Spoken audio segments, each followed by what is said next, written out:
comenzar qué diciendo unos cuantos se agradece, datos. ¿eh? Mi nombre es Irene Bailón, tengo 20 años, he venido a bajar un poco la media de edad de este summit, estudio el doble grado en Derecho en la Universidad de Alcalá y uno de mis principales hobbies es hacer debate académico, debate universitario, Estamos más sobre todo sentados. debate Qué bien. jurídico. Y ustedes se preguntarán, Estamos más ¿por qué sentados. les Sí, estoy nos cambias contando ahora. esto ahora mismo, no? Pues bien, se lo estoy contando porque los datos son el nuevo petróleo. Tenemos que Y esto es sentarnos a algo la que misma todos los que altura conforman de- esta mesa redonda, que ahora sí, presentaré a los sí, maravillosos sí. ponentes que tenemos, saben voltearse. perfectamente. De hecho, el mercado de nosotras datos estamos solo ha como hecho que Pues está aumentar bien, por lo de manera menos. exponencial en los últimos años.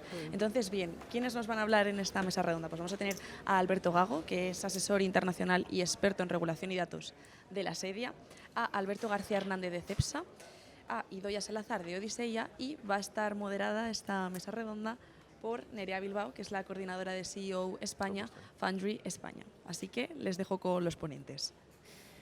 Muchas gracias. Mientras terminan de microfonar al compañero, bueno, os voy a contextualizar un poco de qué vamos a hablar. La Estrategia Europea de Datos busca convertir a la Unión en una sociedad dirigida por datos. Una Unión Europea data-driven, podemos decir, se parece mucho a una empresa data-driven. Al final, aunque parezca una obviedad, hablamos de una entidad que toma las decisiones basadas en datos. Esto realmente ha cambiado la forma de operar de muchas empresas hoy en día y los beneficios son palpables. Hablamos de ahorro de costes, hablamos de reducción medioambiental, de desarrollo de nuevos modelos de negocio que podemos extrapolar a la Unión Europea. En este panel vamos a preguntarnos en qué estado está esta estrategia, porque bueno, hay que vertebrarla con normativas, directivas y legislación, una tarea titánica. Y aquí estos ponentes nos van a arrojar un poquito de luz sobre también cuáles son las limitaciones y también vamos a intentar hablar de futuro. Nos interesa mucho saber si es posible un mercado global de datos, dadas las tensiones geopolíticas y dada la irrupción de la inteligencia artificial generativa. Es todo un reto. Así que si os parece vamos a contextualizar un poquito y vamos a empezar por determinar cuáles son las líneas maestras de esta estrategia de datos. Vamos a hacerlo, si os parece, desde el punto de vista de ciertas directivas, de la Ley de Inteligencia Artificial, del Data Act. Alberto, si quieres, empezamos contigo. Vale. Bueno, primero, muchas gracias por tenerme aquí en este debate.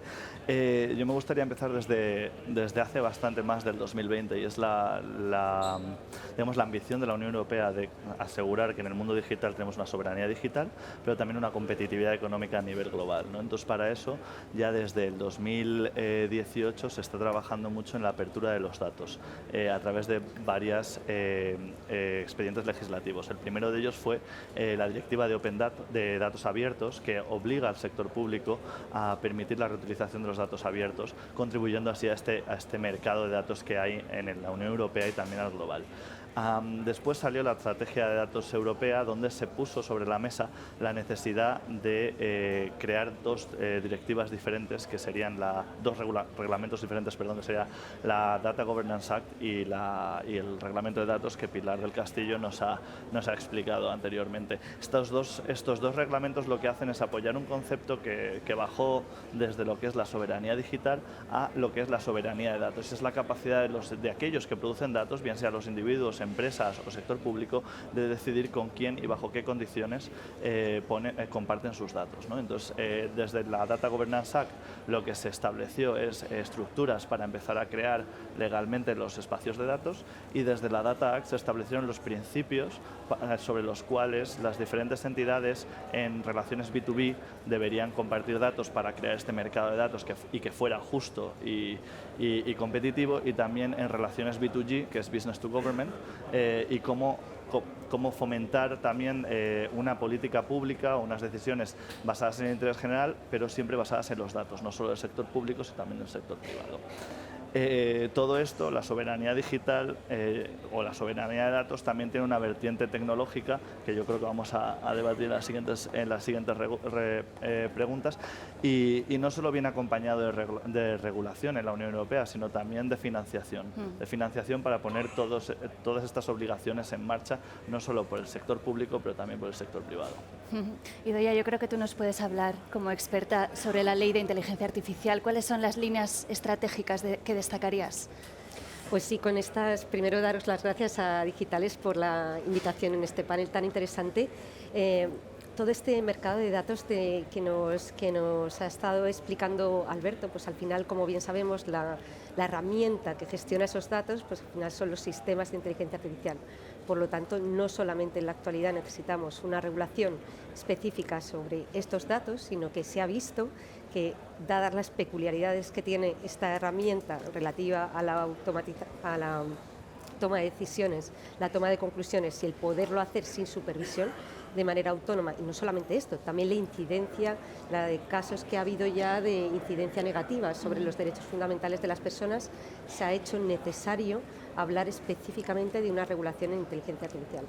Esta regulación en inteligencia artificial no empezó a fraguarse cuando hubo el lanzamiento de ChatGPT hace unos cuantos meses, sino que ya llevamos más de 2 años, la Comisión Europea, las entidades europeas, y no solamente las entidades europeas, sino empresas, gobiernos de toda Europa, llevan trabajando ya desde hace ya más de 2 años en esta regulación específica en inteligencia artificial. ¿Qué es lo que pretende conseguir la regulación en inteligencia artificial? Por supuesto, de ninguna manera lo que quiere es paralizar el impulso a la IA. Es una necesidad impulsar la inteligencia artificial en Europa.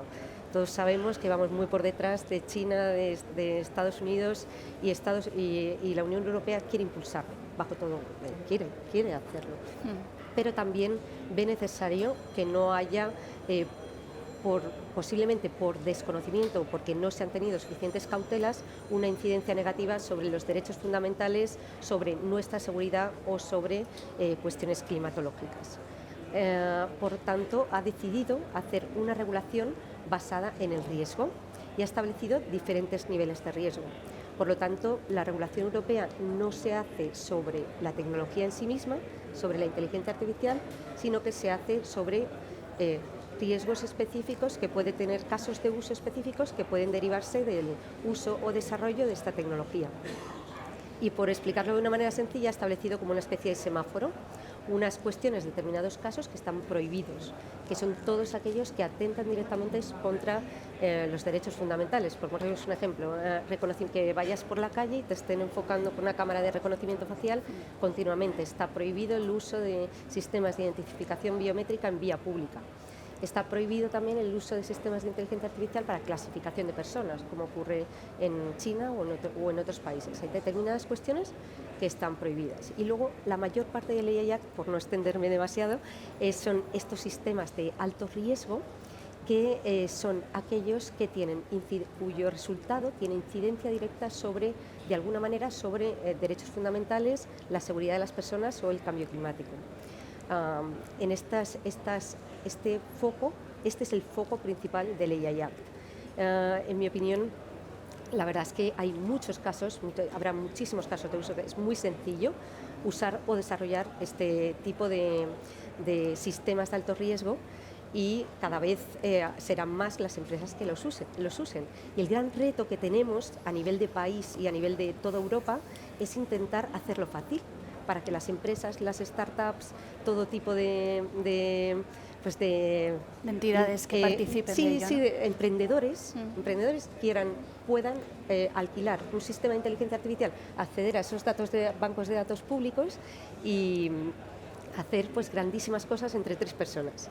Y también ellos tienen derecho a poder usar esta tecnología, que puede impulsar negocios, que puede crear muchísima riqueza, y aunque luego creo que hablaremos sobre ello, yo creo que ese es el grandísimo reto que tenemos ahora por delante: hacer fácil para las empresas y las startups el AI Act. Los otros 2 niveles, simplemente por citarlos, es un nivel naranja de transparencia algorítmica, por ejemplo, ya hablaremos de la IA generativa, y el verde, sistemas de riesgo muy bajo, como filtros de spam o determinadas cuestiones que no tienen ningún tipo de incidencia. ¿Y en qué momento estamos? ¿Cómo están estas directivas? ¿En qué proceso están?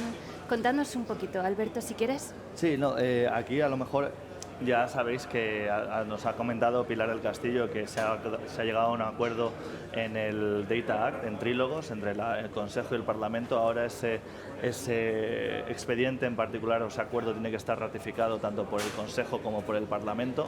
Entonces ahora, durante la presidencia española que vamos a llevar a cabo, tendremos que conseguir en nuestro caso, conseguir ese acuerdo o esa ratificación en el contexto del Consejo con los demás Estados miembros.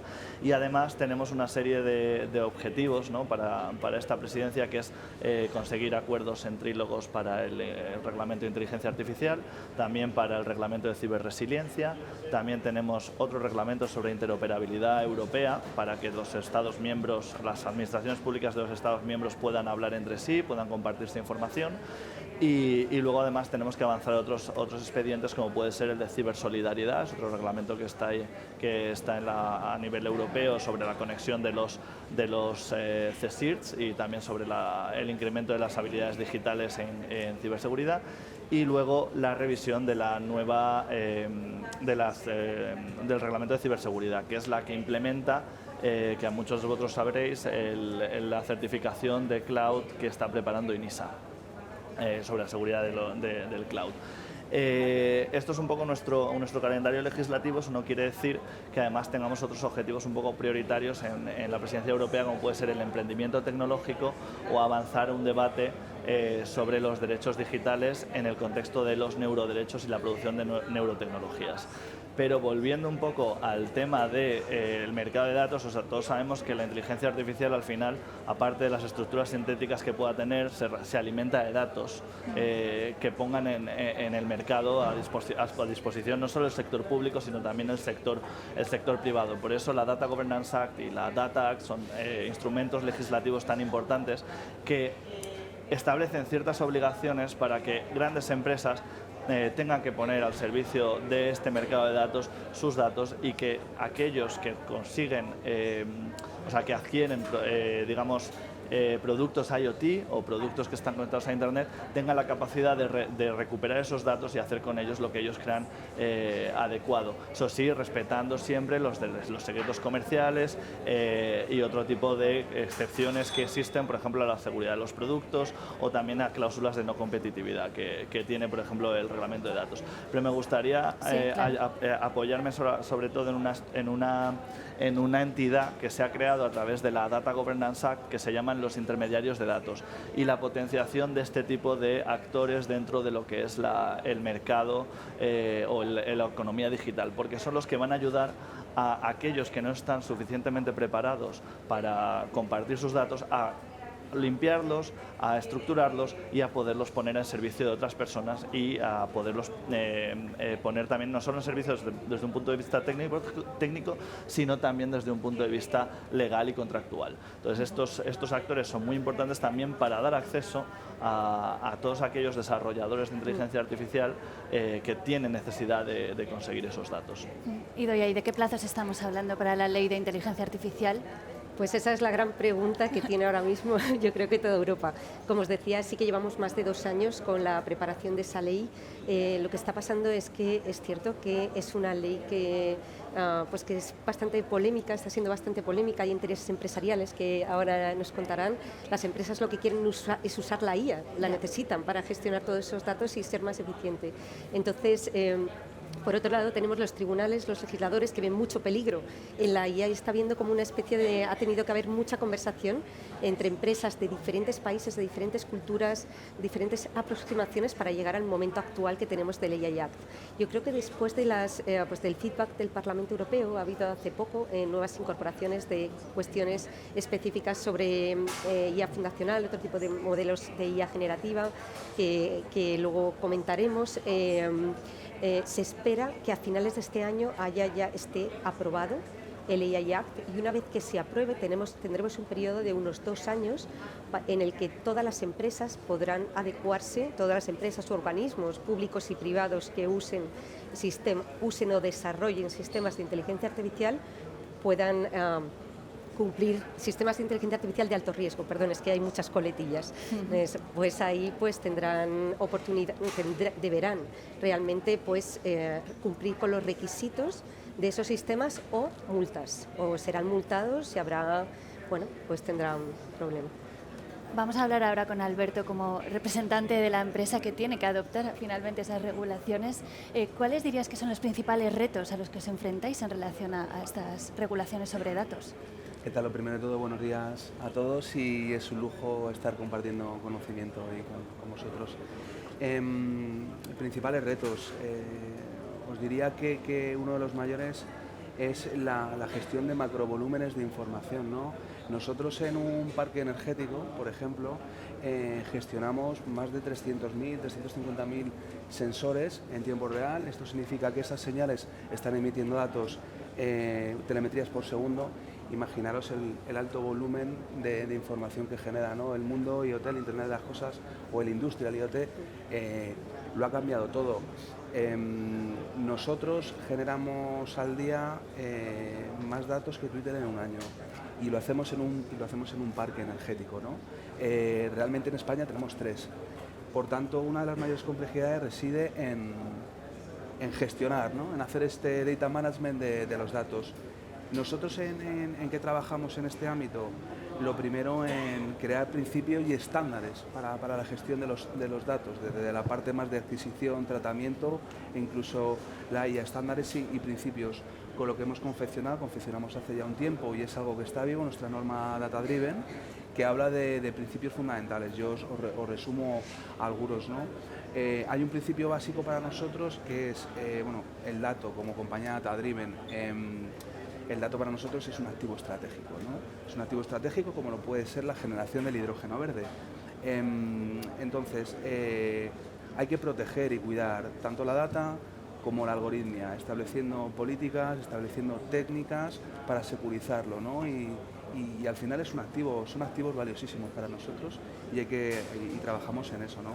Hay otro principio muy importante que es algo que en mi área de data y compañeros míos de arquitectura es una obsesión positiva, ¿no? Que es la democratización del dato, la democratización de la información.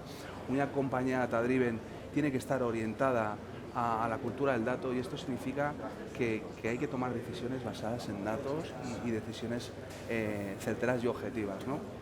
Entonces, la democratización no solo va de disponibilizar la información al usuario final, sino de exponerle una capa semántica con sentido, humanizarlo, para que abstraerle de las complejidades tecnológicas, de las complejidades que tenemos abajo en nuestras plataformas, en nuestros data lake.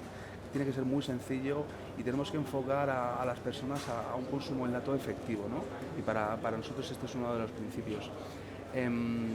Capacitación, ¿no?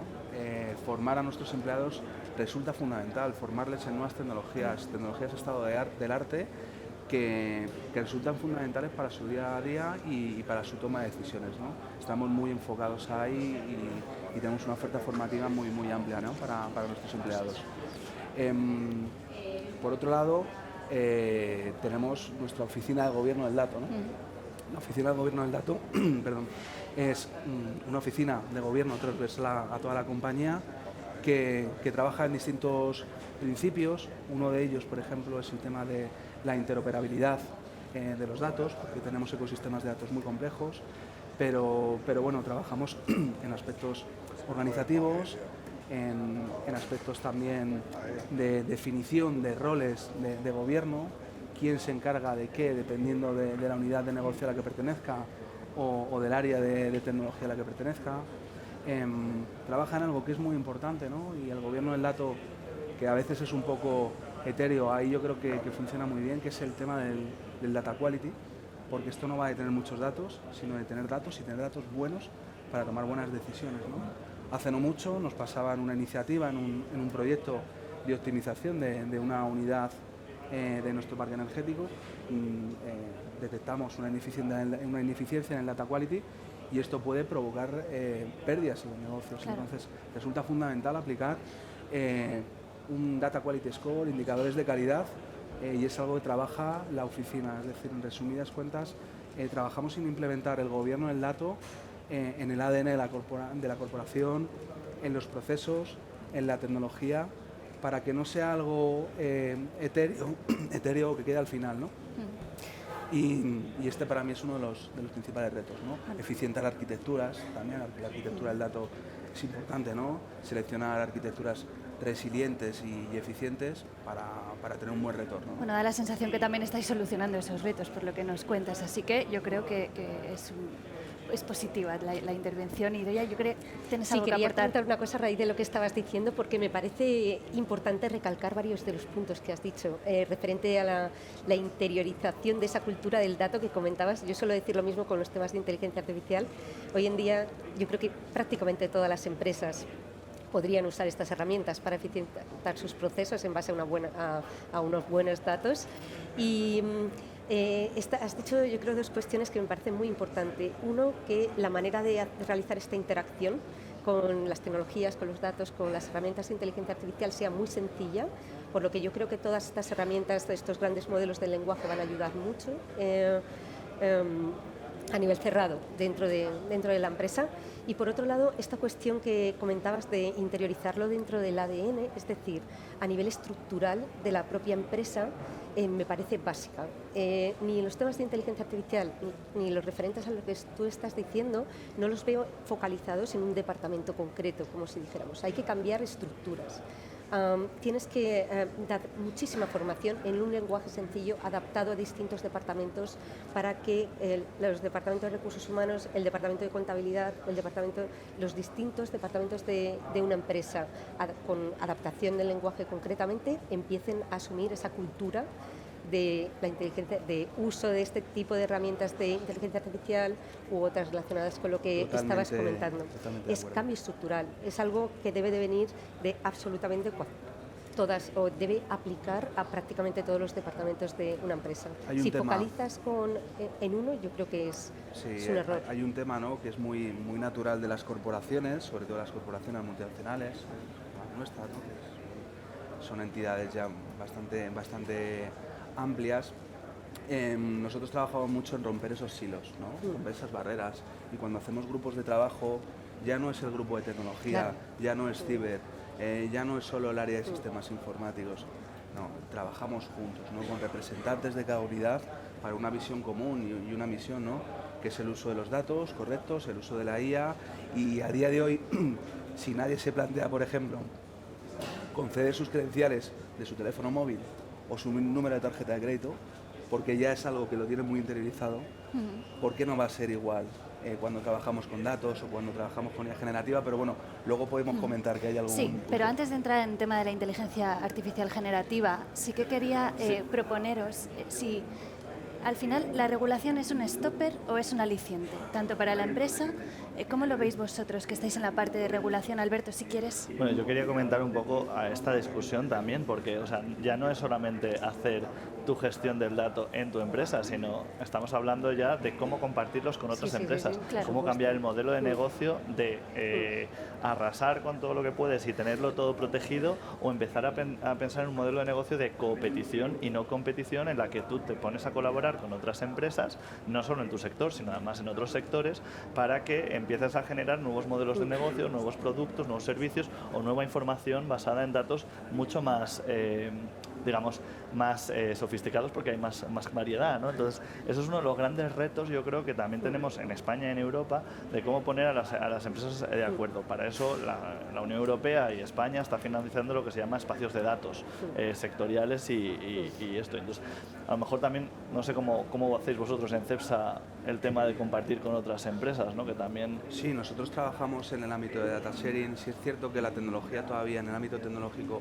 no lo tiene bien resuelto, ¿no? Y hay que hacerlo con mucho cuidado.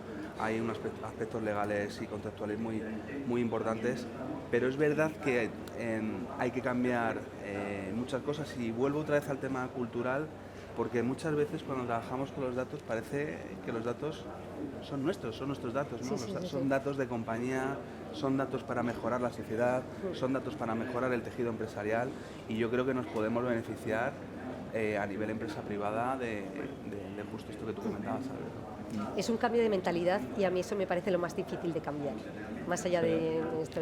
Pero ahí es donde la regulación, volviendo a responder a tu pregunta, puede marcar el paso, ¿no? Es decir, bueno, vamos a empezar a enfocarnos a cómo compartir, no tanto a cómo guardar. Para mí, pero obviamente desde la parte institucional, pues para mí es un aliciente, no solo porque creo que da certidumbre legal, protege los derechos de los ciudadanos, que es al final a quien también tenemos que tener en mente, pero sobre todo porque da lugar también a innovación. No sé si sabéis, cuando se aprobó el reglamento de protección de datos, bueno, todo el mundo hablaba del stopper, qué es esto para la innovación, pero luego salieron nuevos productos y servicios que son como los Personal Management Information Systems, que es aplicaciones con las que tú puedes gestionar tus propios datos. Entonces esto es una innovación que salió de la nada, no de la nada, perdón, de la legislación, y al final fue un aliciente para crear más innovación. No sé, vosotros cómo lo veis también eso. Pues yo, desde la sociedad civil, yo creo que es un aliciente, yo creo que es bueno el hecho de que se haya determinada regulación por una cuestión clave. Es cierto que la IA puede tener, el impacto de la IA puede tener malas consecuencias si realmente no se tiene cuidado con determinadas normas. Yo llevo tiempo estudiando la ética de la inteligencia artificial, muchísimos años, pero la ética sabemos que no es suficiente.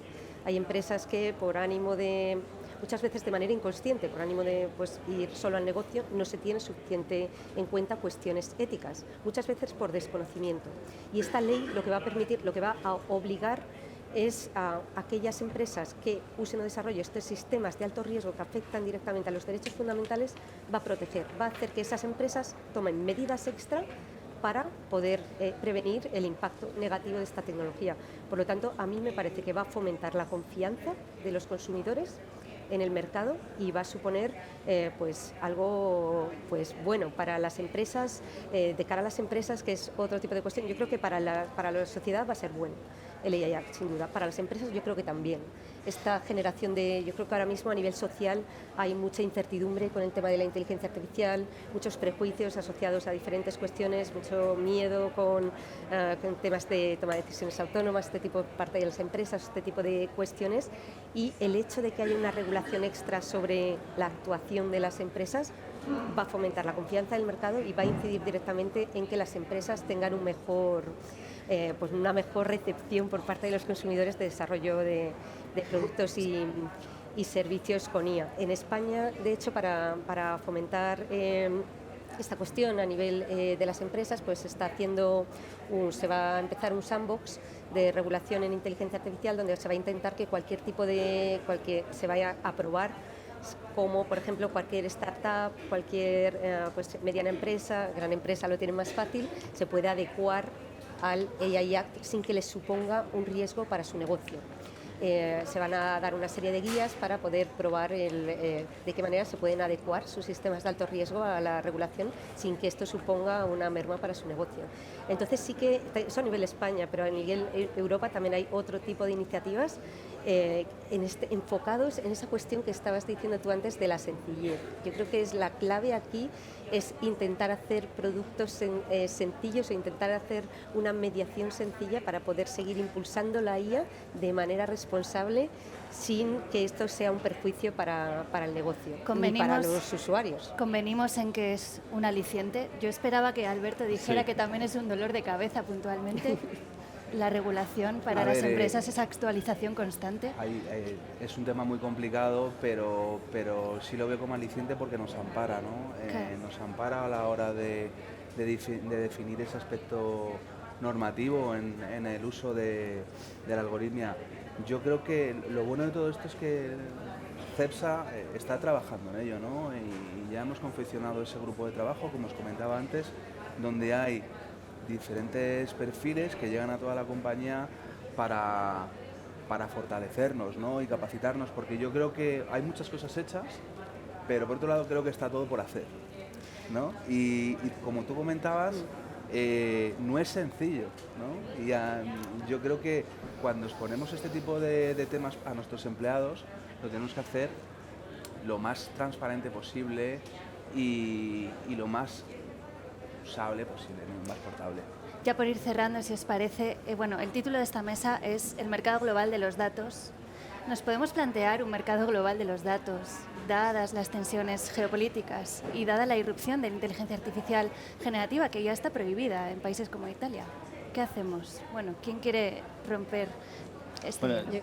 Yo, desde el punto de vista institucional, yo creo que internacionalmente la geopolítica está dividida en regiones, ¿no?, del mundo. Entonces, Europa tiene su propio camino, tanto para los datos como para la inteligencia artificial, que es básicamente poner el foco en los derechos de los ciudadanos, en los valores que queremos salvaguardar. Otras regiones del mundo tienen una visión distinta. En Estados Unidos a lo mejor hay más visión empresarial y que las empresas son las que llevan la voz cantante en las decisiones que se toman. En el lado de China a lo mejor es más un estado, el estado que tiene una visión. Entonces, a la hora de reconciliar estas diferentes regiones en cómo se comparten los datos internacionalmente, cómo se procesan, etcétera, va a ser difícil. Lo que está pasando, yo creo, que al final Europa está estableciendo su propio modelo y con estas legislaciones tiene una jurisdicción mucho internacional, es decir, que da igual donde produzcas tu sistema de inteligencia artificial o qué pasa con los datos, si vas a actuar en el mercado europeo, incluso si lo produces en Tailandia, en China o en donde sea, vas a tener que acogerte a las reglas europeas. Y lo que ha pasado, al menos con el Reglamento General de Protección de Datos, es que las empresas, por eficiencia, establecen el Reglamento General de Protección de Datos como el máximo estándar y lo aplican en todo el mundo. Yo, una de mis digamos, visiones, si queremos decirlo así, es que al final con la inteligencia artificial, con los datos, con todo, va a ser lo mismo. Vamos a establecer un estándar mundial. Una base mundial. Entonces, ya veremos a ver qué hace el sector privado al respecto, pero bueno. Y desde el punto de vista de la inteligencia artificial, ¿podemos llegar a un acuerdo global, una regulación global? Eso estaría muy bien. Pero está muy difícil, ¿no? Está muy difícil por esas cuestiones que hemos hablado relativas a las perspectivas culturales respecto al acercamiento a esta tecnología. No lo ve igual una persona en Japón que en Italia, que en Francia, incluso dentro de la Unión Europea, simplemente para que veáis, para llegar a un acuerdo sobre el AI Act, teniendo en cuenta pues, los diferentes países de la Unión Europea, hemos tardado 2 años y podríamos seguir indefinidamente hasta que todos lleguemos a un acuerdo 100% común relativo a los principios. Al final se basa en la ética, en el reglamento de inteligencia artificial. Bueno, y realmente, pero hay peores, ¿eh? Porque pues el e-privacy lleva desde 2017 negociándose. Me refiero que ya nos es muy difícil, incluso en la Unión Europea, de tener puntos de vista común sobre esta legislación en inteligencia artificial. Si esto lo extrapolamos a nivel mundial, yo lo veo difícil, pero tampoco lo veo extremadamente necesario. Como estaba diciendo Alberto, al final, productos y servicios que tengan su aplicación directa sobre cualquiera de los estados de la Unión Europea tienen que asumir la regulación que nosotros consideramos buena para que nuestros ciudadanos no tengan un perjuicio. Entonces, pues bueno, yo he hablado con empresas de China que estaban muy preocupados de qué manera pues poder cumplir con sus productos el AI Act para poder adecuarlo pues al entorno que tenemos aquí. Yo creo que es el intentar perseguir la globalización, me parece como darte mucho contra, porque llevo tiempo estudiándolo, igual deberíamos también, tampoco es malo tener esas perspectivas culturales y yo creo que es bueno las perspectivas. Por ejemplo, sí que veo que Estados Unidos ahora y otro tipo de países que pudieran estar, que decían, bueno, seguro que Estados Unidos eso no asume tanto este tipo de regulación. Ahora están empezando determinados estados. Esa es la historia, que internacionalmente claro, entonces están focalizando, están viendo lo que hay en Europa y están asumiendo muchos estados partes del reglamento específico en Europa. Entonces yo creo que estamos haciendo tendencia en ese aspecto. En Estados Unidos, California, por ejemplo, ha hecho una ley que es bastante parecida a la de Reglamento de Protección de Datos. Brasil también.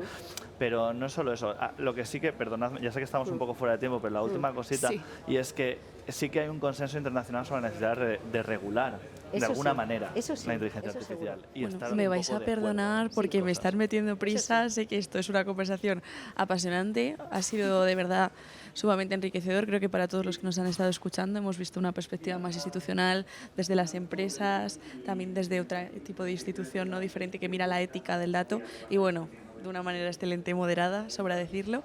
Ahora, muchas gracias a todos. Tengo que decir que tenemos que dar ya paso al escenario 1, en el que vamos a tener ahora una keynote, o sea que ya pueden ustedes retirarse los auriculares, nos vamos a utilizar ahora mismo, y entonces ya pueden rotar la silla, irla dirigiendo hacia ese escenario 1 y bueno, de nuevo dar las gracias a estos maravillosos ponentes que hemos tenido y al público. Muchas gracias.